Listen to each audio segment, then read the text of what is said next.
نے کہیں گنجائش دی کہ میرے اندر اس بات کو آپ ڈسکس کر لو تو ہم ضرور اس کو کریں گے. باہر یہ کیا ہے, اہل سنت والجماعت کے عقائد نظریات اور عام کیا ہے, حنفی ہیں, اور ہمارے جو عقائد اور نظریات اور مسائل ہیں اس میں جہاں کہیں بھی سوشل میڈیا ہو, الیکٹرانک ہو, پرنٹ ہو, جو بھی ہو, جس جگہ پر بھی جب کوئی بات کوئی فتنہ آئے گا بات کرے گا, ہم اس کا جواب انشاءاللہ دیں گے دو گے انشاءاللہ.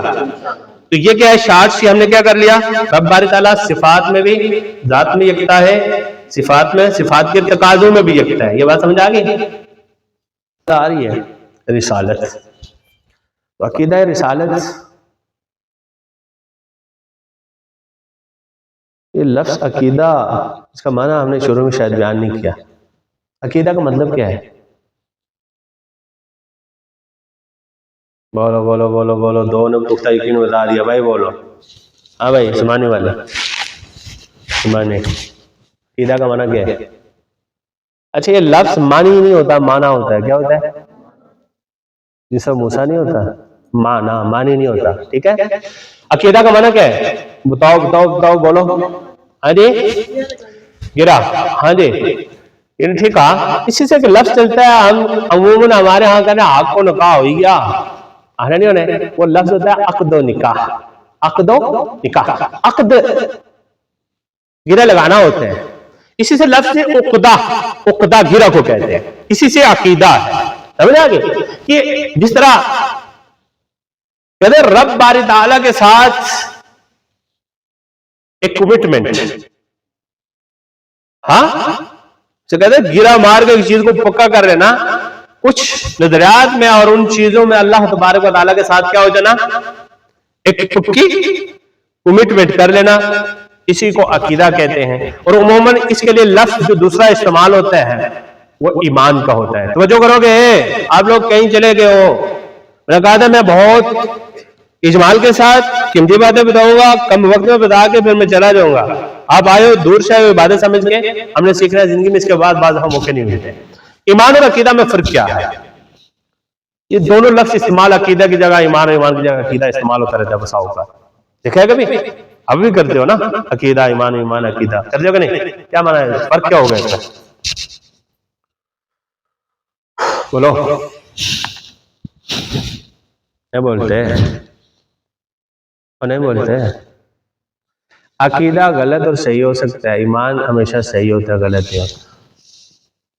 ٹھیک ہے, عقیدہ غلط اور صحیح ہوتا ہے, ایمان ہمیشہ صحیح ہوتا ہے, غلط نہیں ہوتا. ہاں ایمان کم اور زیادہ ہوتا رہتا ہے.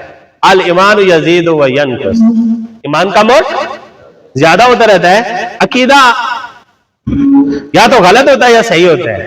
ایمان اور کم اور زیادہ ہوتا ہے, لیکن ایمان صحیح ہو یا غلط یہ نہیں ہوتا. سمجھا گے؟ تو ہمارا دوسرا جو عقیدہ وہ عقیدہ رسالت ہے. دوسرا عقیدہ کیا عقیدہ رسالت ہے. اس کے بارے میں اہل سنت والجماعت کا یہ متفقہ عقیدہ ہے کہ تمام انبیاء علیہ السلام سچے ہیں, عادل ہیں, اللہ کے پیغمبر ہیں, اللہ کا پیغام امت تک پہنچانے والے ہیں.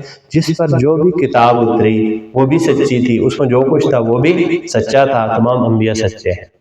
یہ ہمارا ایمان کا حصہ. اور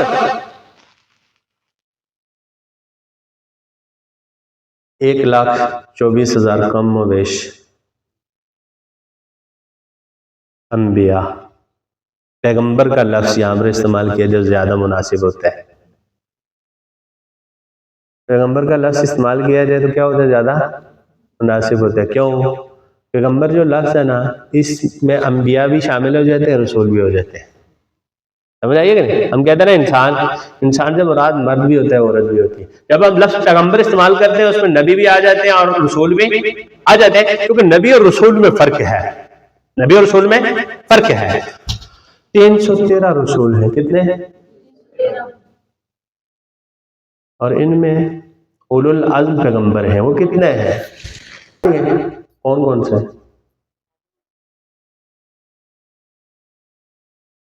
داؤد علیہ السلام کہاں چھوڑے, ابراہیم علیہ السلام کہاں چھوڑے؟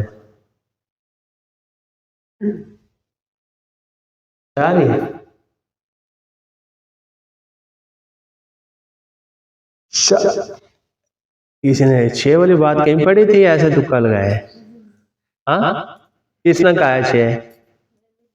تکا لگایا کہ پڑھی ہے؟ آپ ہی کہہ رہی ہو، کوئی ایک بندہ اور ساتھ لاؤ نا جو آپ کی تائید کرے. کون کہہ رہا؟ ہاں کوئی تائید کرے گا؟ وہ نہیں کرتے.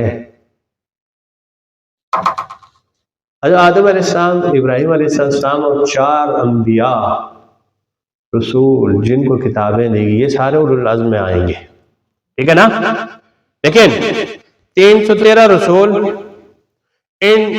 بلکہ یوں کہہ لو 1 لاکھ کم و بیش 1,24,000 پیغمبر، ان میں سے 313 رسول ان میں سب سے افضل ہے.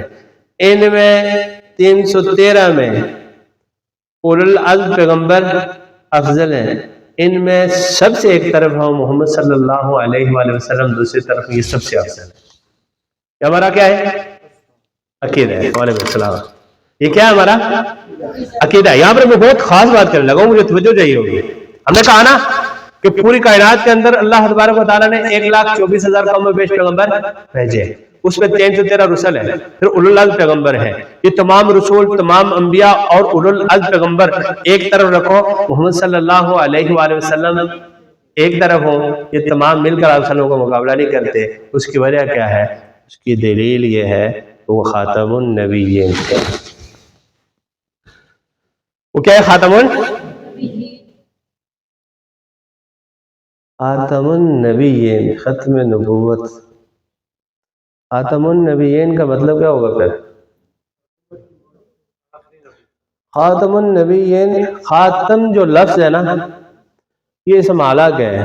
خاتم انگوٹھی کو بھی کہتے ہیں، خاتم انگوٹھی کو، اور اس کا نام خاتم اسی سے، خاتم بنیاد کو مہر کو کہتے ہیں. کیونکہ پاک پیغمبر صلی اللہ علیہ وآلہ وسلم ان کی جو مہر مبارک تھی، جو آپ نے کہیں دیکھا ہوگا کہ وہ لکھا ہوتا ہے کہ مہر نبوت، وہ ان کی انگوٹھی مبارک پہ ہوتی تھی، اس لیے اس کو خاتم کہنا شروع کر دیا نا انگوٹھی کو ہی. تو خاتم النبیین یعنی باقی انبیاء کے لیے بھی کیا ہے وہ ویسے افضل، اعلیٰ، بلند و بالا اور آخری نبی ہے تو اس کے بعد کسی نبی نے پیدا نہیں ہونا. میں نے کہا تھا میں جو ایک جملہ کہتا ہوں بڑا نفع تلا کہتا ہوں، جو اتنا ٹائم نہیں ہوتا، یہ 10 یونٹس ہیں اس کے. لیکن عقائد ایسے ہیں جس میں جتنی بات کی جو کم ہوتی ہے اس کے لیے پھر بندے کو بڑے کہتے ہیں جامعیت، ایکسکلوزیو اینڈ کیا ہوتی ہے انکلوزیو، ایکسکلوزیو، جامع اور معنی جملے لانے پڑتے ہیں. تو یہاں پر کیا کہا کہ آپ صلی اللہ علیہ وآلہ وسلم کے بعد اور کوئی نبی پیدا نہیں ہو. یہ پیدا کا لفظ میں نے کیوں کہا؟ آپ صلی اللہ علیہ وسلم نے فرمایا انا خاتم النبیین لا نبی بعدی، میں آخری نبی ہوں، میرے بعد کوئی نبی پیدا نہیں ہوگا. پیدا والا لفظ مولود مقدر عبارت نکالی جاتی کیوں کرتے ہیں؟ اس لیے کہ ایک اعتراض کیا جاتا ہے. ہمارا عقیدہ اہل سنت والجماعت کا کہ حضرت عیسیٰ علیہ السلام قرب قیامت دوبارہ آئیں گے. اگر یہاں پر ترجمہ یہ کیا جائے آپ صلی اللہ علیہ وسلم کے بعد نبی نہیں آئے گا تو قادیانی نے اٹھ کے کہنا ہے آپ ہی کہتے ہو کہ عیسیٰ آئیں گے. پھر وہاں پر کیا ہوتا ہے؟ منہ لٹکا کے ہمارا پھر مسلم کھڑا ہو جاتا ہے یار اس نے بات تو ٹھیک کی، ہمارے عقیدے کی کر رہے ہیں نا. جب ہم کہتے ہیں نا آپ صلی اللہ علیہ وسلم کے بعد نبی نہیں آئیں گے، وہ کہتے ہیں آپ ہی سنی کہتے ہو، اہل سنت والجماعت کا عقیدہ ہے نا حضرت عیسیٰ علیہ السلام قرب قیامت آئیں گے. یہ عقیدہ ہے کہ نہیں؟ سب کہے نا. تو پھر قادیانی پوچھتا ہے نا اچھا بتا آپ کہتے ہو کہ عیسیٰ علیہ السلام قرب قیامت آئیں گے، ادھر کہتے ہو آپ صلی اللہ علیہ وسلم کے بعد نبی نہیں آئے گا، وہ مانو یہ مانو. کیونکہ ہم نے بات ہی پہلی اتنی جامع نہیں کی ہوئی جس کی وجہ سے ہمیں یہ مشکل آ رہی ہے. اور صرف اس ایک بات پہ نہ جانے کے اتنا ہمارے نوجوان بوڑھے اور ہمارے لوگ شکار ہو گئے قادیانیت کا.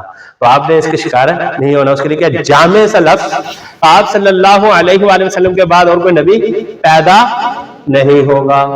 اب عزیزہ آئیں گے تو پیدا تو نہیں ہو رہے نا، ختم نبوت میں فرق نہیں آئے گا. تو میں نے یہ کہا تھا کہ ہمارا عقیدہ رسالت میں کیا ہے کہ اللہ تبارک و تعالیٰ نے